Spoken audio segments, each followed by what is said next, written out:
This is section 1.6, part 2. Of course, hopefully you've looked at the interactive assignment for section 1.6, and this is just a review of some of those main ideas. But in this video, we're going to talk about the 3 different types of experimental design and just kind of go into a little more depth of what those look like. The first type of experimental design I want to talk about is a completely randomized design. And this uses some sort of randomization process, whether it's rolling a die or random number generator, but we're completely randomly selecting students or people or patients, rabbits, whatever, to go into groups. That is their experimental group, and then we apply the treatment, whatever that treatment might be. Then we observe the results and compare. So here is a randomly designed, a completely randomized design, in this case of maybe some sort of teaching method.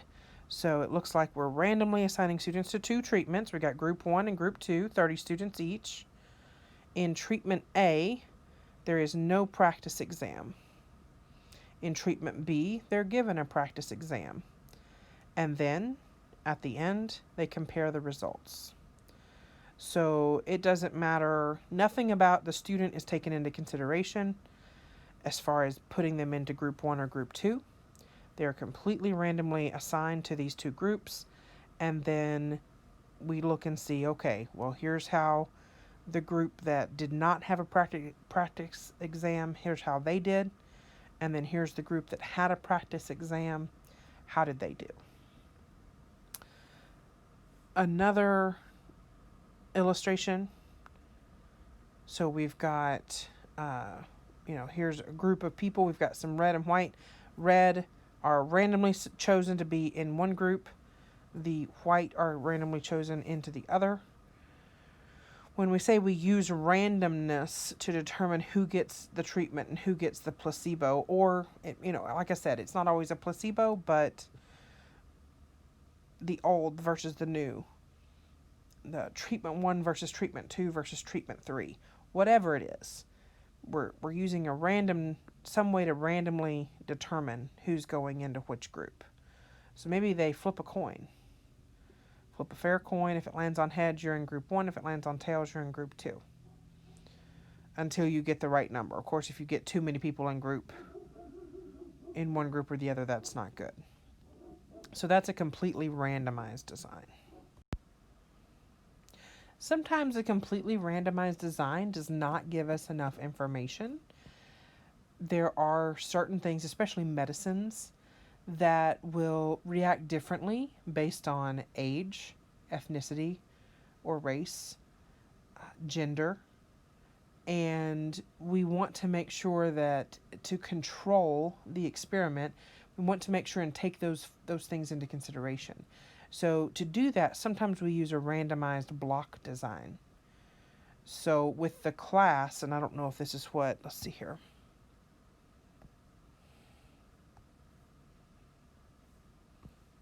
Oh.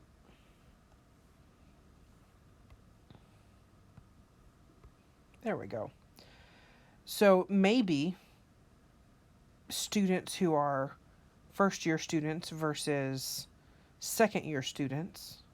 So if we split those students up by academic year, students who are first-year students may react differently to having a practice exam or not, versus students who have been, if this is college age, they've done a couple of semesters of college classes, and so they've learned some study skills and they know what works for them, and maybe they know how to make up their own practice exam or use other forms of study aids, and the fact that they have no practice exam versus having a practice exam may not be the same.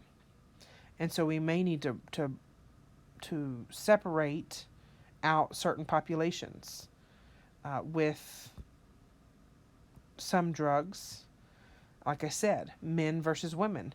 There are some treatments, some prescription drugs out there that work better for one gender over the other.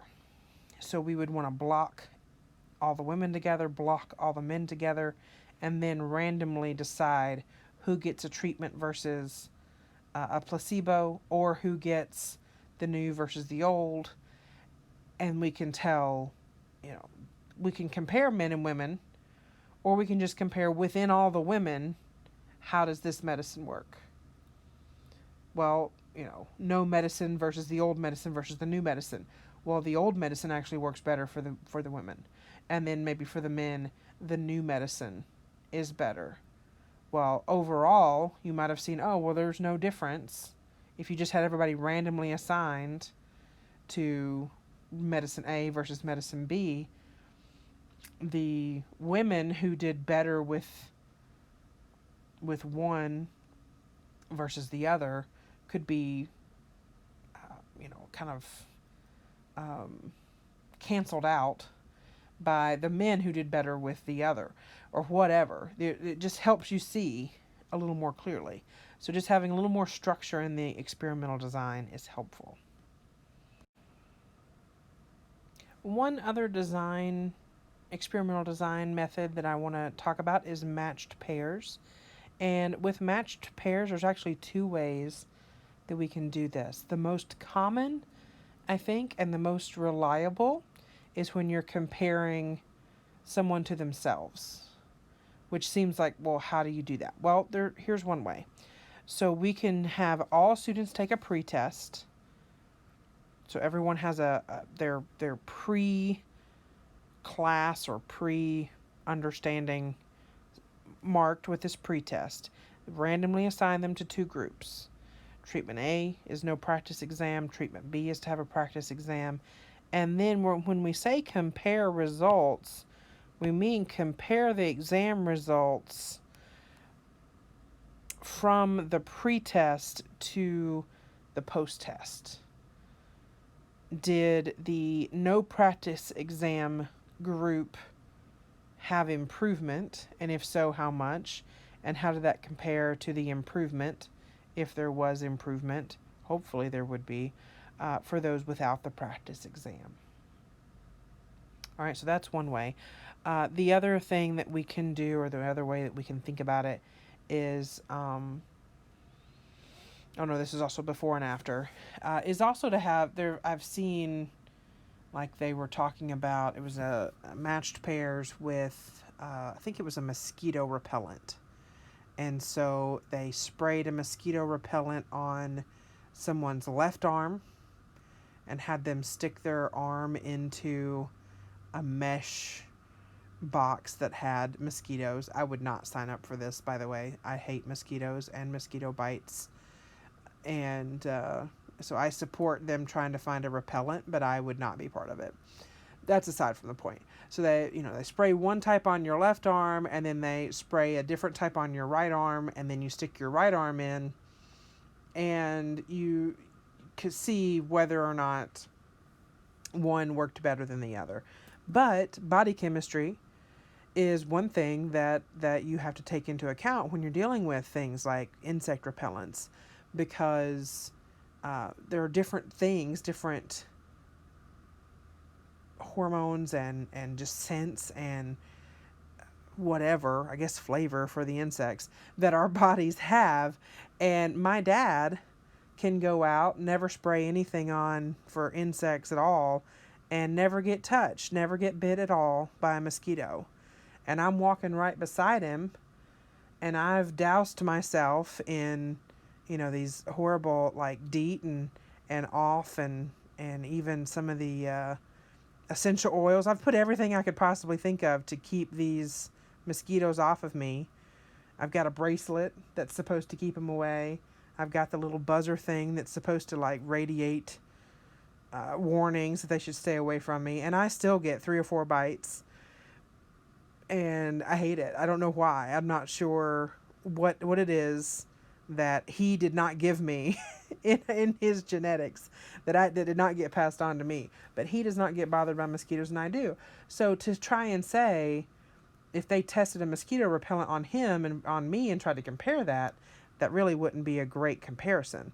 But to compare, again, I'm not going to sign up for it. But if they convinced me, maybe if they paid me enough, for me to test one mosquito repellent on my right arm, and in the otherwise same environment test a different mosquito repellent on my left arm, that would be a lot more telling, a lot more a different way, a better way to determine whether or not a certain product works better for somebody. There is another way to do a matched pairs design, and that is to find two subjects that are as closely related or at least comparable to each other as possible for what you're testing. So if you have, make sure they're the same age, same gender, same diet routine, same type of job, sedentary versus active, things like that. Figure out the closest pairing possible, and then give one person the treatment and the other person the control, and then compare their results. Now, I wouldn't want to try and compare, this person's results with this other person who got the treatment with, everybody else who got the treatment, because we're trying to say that we needed to match them up for some reason. So I'm not just I'm not just looking at the different treatments. I'm looking at how this person who is as similar as possible to this other person, how can we compare their results? Now, this was something that I think then this is horrible, and I do not approve this, and I don't think modern science does either. But when the Nazis did a lot of experiments, medical and different experiments like that during the late 30s and early 40s, they would experiment on twins, identical twins, because you basically had an automatic matched pair. Identical twins are about as close as possible as you can get, and you can see, like they're going to be the same age, obviously. They're going to, if they're identical, not fraternal, then they're going to be the same gender. They're going to have, all the same DNA and stuff. Everything's going to be very, very, very similar. And so you can treat one placebo or another way control group the other one and compare. And again, this is a horrible way to figure things out about, but that is something that has been done. So normally we would not do that. That is not something that is, to my knowledge, currently done.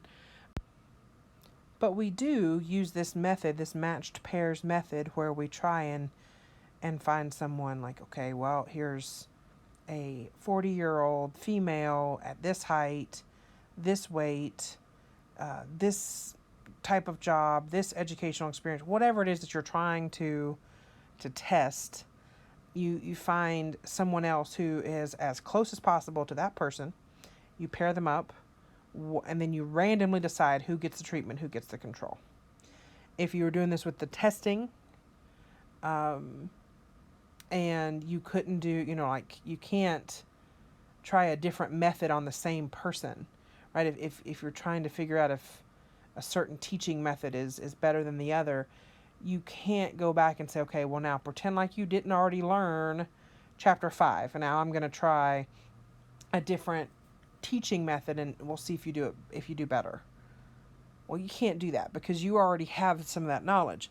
But if I take someone who has a similar ACT, SAT, or placement score, someone who is similar age, similar major, similar background, maybe check GPA, and find all these different things that I can match up and say, okay, well, these two people, other than obviously they're not the same person, but these two people are very closely related in these 7 different places that I've decided that they needed to be similar.